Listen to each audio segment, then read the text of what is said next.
Doc Loves the Kids, a local Kitsap County nonprofit organization established in 2015, whose mission is to provide activities, programs, and community support for at-risk youth. They put the U in community. Doc Loves the Kids.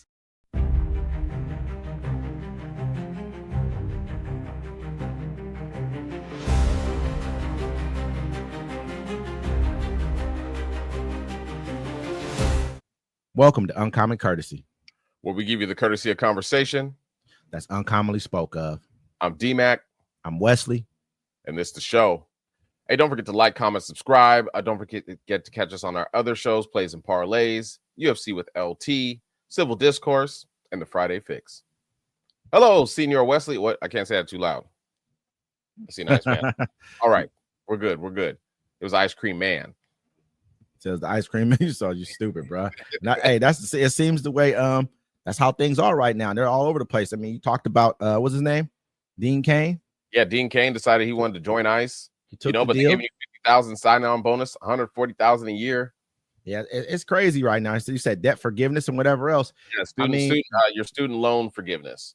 To basically go after people at work sites. That's what a comedian on Club Shay Shay said. He said if you're looking for criminals, why are you going to jobs? Why are you going to work sites? Well, because they got to get the ones they know they can get. Now, I saw videos recently where these Mexican people are getting pulled out, and they're like, "What are you doing? I'm a citizen. I'm a U.S. citizen," and they're like, "We don't care." Just dragging them in the vans. I mean, you have to just look at it, man, for what's really going on here. We've been paying attention to this for a while right now, and it's gotten nothing but worse and worse, bro. So you already know. Yeah. And so Trump tells DC homeless to move out immediately. President Trump wants homeless people to evacuate the nation's capital.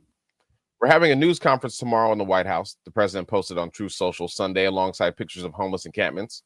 I'm going to make our capital safer and more beautiful than it ever was before. The homeless have to move out immediately. The president suggests that those who left DC would be given places to stay far from the capital. On a given night, about 5,000 of DC's residents are unhoused, according to Community Partnership with Prevention of Homelessness.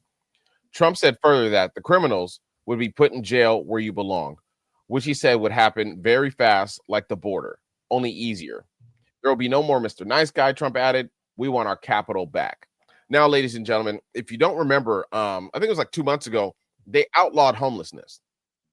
You know what I'm saying? They made it illegal for you to be homeless. Supreme Court, yeah. Okay. So at any given time, you can be arrested for just sleeping on the streets. And the way that we're going right now with the cost of everything, there are more homeless people on the streets. You know what I'm saying? It's sad that in America, they make it so it's unlivable. You can't bounce back if you lose everything. And now you're a criminal because you can't afford a home that they made overpriced. Yeah, they're looking to federalize DC anyways. This is just one of his first steps in looking to they look at DC like a blue city. That's how they look at it. And so it's just his first approach, and actually, like, I'm going to send in troops. I'm going to do this, that, and the third. And it's okay because it's DC, and DC is kind of like kind of the federal haven right there for everything. So it might be more legal for him to do something like that in DC. But if people go for it there, you'll go for it anywhere. It'll become normalized. It became normalized in California when they went into LA and they sent in the 700 Marines and the 2,000 National Guard, and it normalized troops being on our street to us. Once it becomes normalized and it becomes accepted by people who live in other communities, like rural communities, who are not going to get that, you guys are good, because what did he say? Even with the subject we were talking about before, he's good with letting farmers have immigrants who are not legal.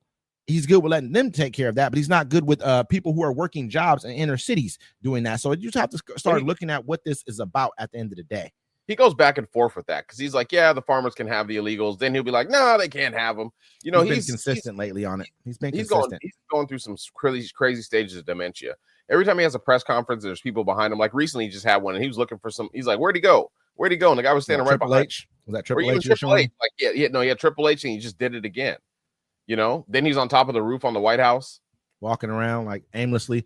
I mean, it's just and he's about to build a real $200 million, you know what I mean? Ballroom.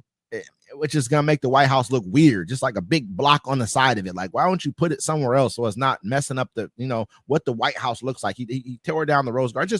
I mean, right now, DC has to hold firm. That's how I feel. The mayor of DC and the people of DC has to hold firm to who they are. We can't allow this person who's becoming a dictator.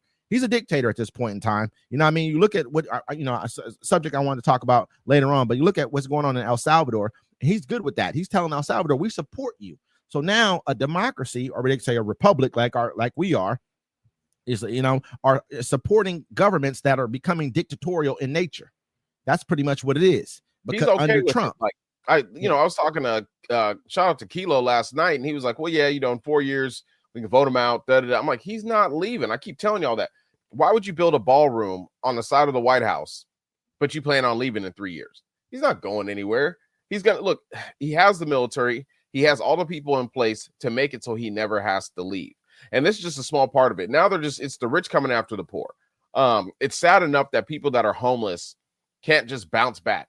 Then they take away their programs and their fundings. They're taking away rural hospitals. They're taking away people's Medicaid. Old folks are going to get kicked out of old folks' homes. They say about 70% of people that live in old folks' home are on Medicaid.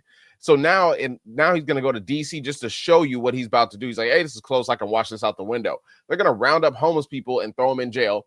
They're going to hit them with fines, and then they're going to make them work the fields. They just said also that he wants to, throw kids who are 14 years old. He's trying to charge them as adults.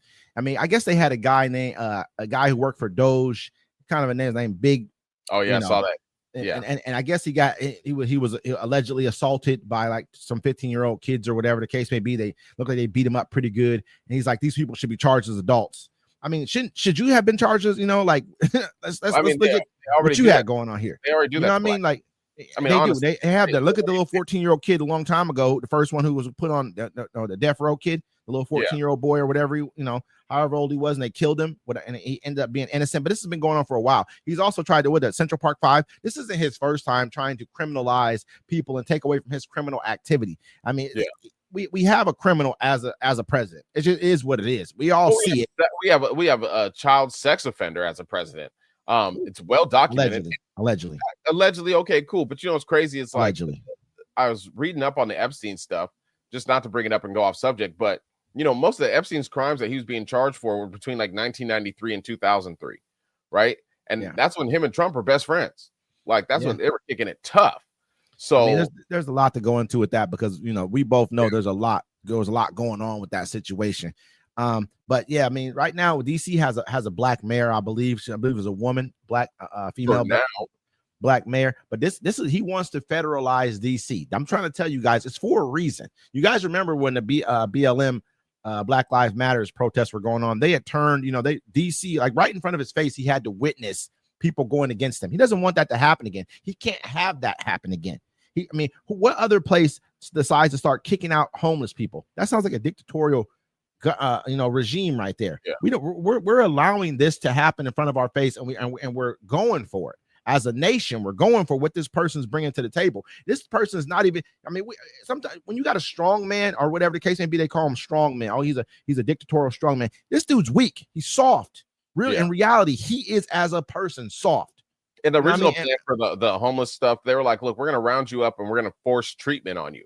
Basically, like we're going to force treatment on you and force concentration camps, pretty much. Yeah, they're like, look, because you got to get it together after a while. If you're on the streets, but people need that help anyways, and there's not enough help for them now. So he's not talking about mental health help though. He's talking about we're gonna whatever. If you think you're on drugs, here's the treatment. It doesn't work. Put you in jail. What does it mean? It doesn't work. Is it really going to be treated like a health crisis like they say it is now? Because it wasn't treated like that in the 80s when it was us. When it was black people, it was not treated like that. Well, somebody got on. Somebody got online, and I was like, I kind of chuckled a little bit. They're like, man, y'all acting like your lives are so hard right now. You're just getting a taste of what it's like to be black in America, and you can't even deal. And that's why, like, most of us are just like, okay. It's gonna be. Probably by the time you guys see this, he probably just did something. We're gonna be posting videos of them rounding up homeless people. The back of them paddy wagons is going to smell horrific. Troops out, man. Sending troops out. That's basically what he's going to do. And I think that if we end up going for this, man, we're going to go for it over and over and over again. We need to fight. Who's going to stop him? Who's going to stop him? What are the Democrats going to flee the city again? Doesn't I mean They're I gonna look hold at it up like signs in the middle of the I look at it like it's the people, man. Look at what LA didn't go for it. LA didn't lay down.